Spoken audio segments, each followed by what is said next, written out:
Kamusta kayong lahat? Ako si Kuya Paul at may kikwento ko sa inyo. So story na to is patungkol kay David Wilkerson at kay Nicky Cruz. So si Nicky Cruz isa siya sa mga notorious na gang leader sa New York. And during his time napakaraming mga gangs sa lugar nila at hindi maganda ang mga ginagawa nila. Sila ay nagda-drugs, nagbebenta ng drugs, robbery, and then name it, marami silang ginagawang mga krimen. And then, ito naman si David Wilkerson ay isang pastor, faithful na pastor na sobrang payat nito. No?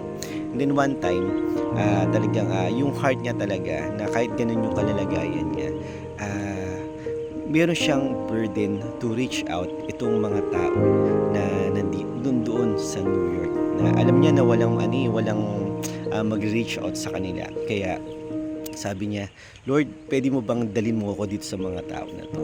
So, binigyan siya ng wisdom ng Panginoon na anak, mag-preach ka sa isa sa mga street doon sa New York. So yun na nga, nag-preach siya.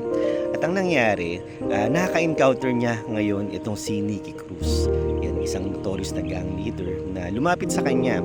At nung lumapit sa kanya itong si Nicky Cruz, sinabi ni Pastor David na, kapatid, mahal kita at mas mahal ka ng Panginoon. So, naging response niya, yung payat ni David Wilkerson sinampal ng malakas ni Nicky Cruz at napasubsob sa sahig itong si David. Pero pagkatapos ang ginawa ni Nicky Cruz, pinagbantaan pa niya, ikaw pastor ka, pag bumalik ka dito, papatayin na kita. Pero alam niyo, naging response nitong si David, hindi siya nag-respond ng may galit, but ang sinabi niya, alam mo, mahal kita at kahit pagputol-putulin mo ang aking mga katawan, yung bawat parte ng katawan ko, sila ang magsasabi na mahal kita at mahal ka ng Panginoon. So ganoon natapos, naghiwalay sila. And after noon, talagang nanggigigil pa rin itong si Nicky Cruz at pumunta siya sa kanyang mga gang members sa kanyang gang at sinabi niya na, mga brad, ang alam ko merong church itong taong nakaka-encounter ko puntahan natin sila at guluhin natin sila.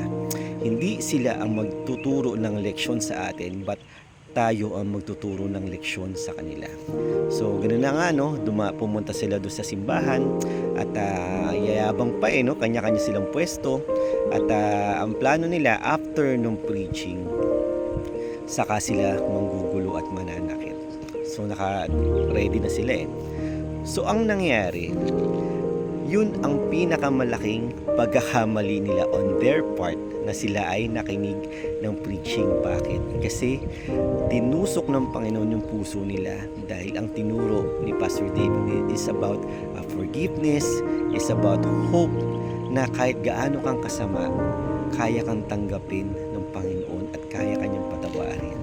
So pagkatapos ng preaching, imbis na manakit itong mga tao na to, lahat sila nagluhuran sa harapan ng Panginoon, nag-iiyak sila, at mula sa araw na yun, tinanggap nila si Jesus Christ sa puso nila bilang Panginoon at sariling tagapagligtas.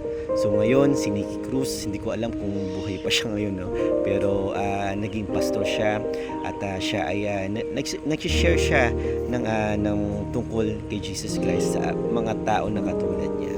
Kaya kapatid, kung ikaw nakikinig ngayon na sa tingin mo wala ka ng pag-asa, sa tingin mo ang buhay mo parang patapon na, kapatid, love ka ni Lord at may pag-asa pag sinurrender natin ang buhay natin sa Kanya.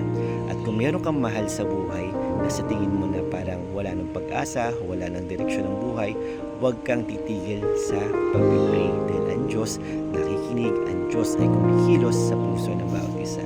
So yun lang, salamat sa pakikinig mo and God bless.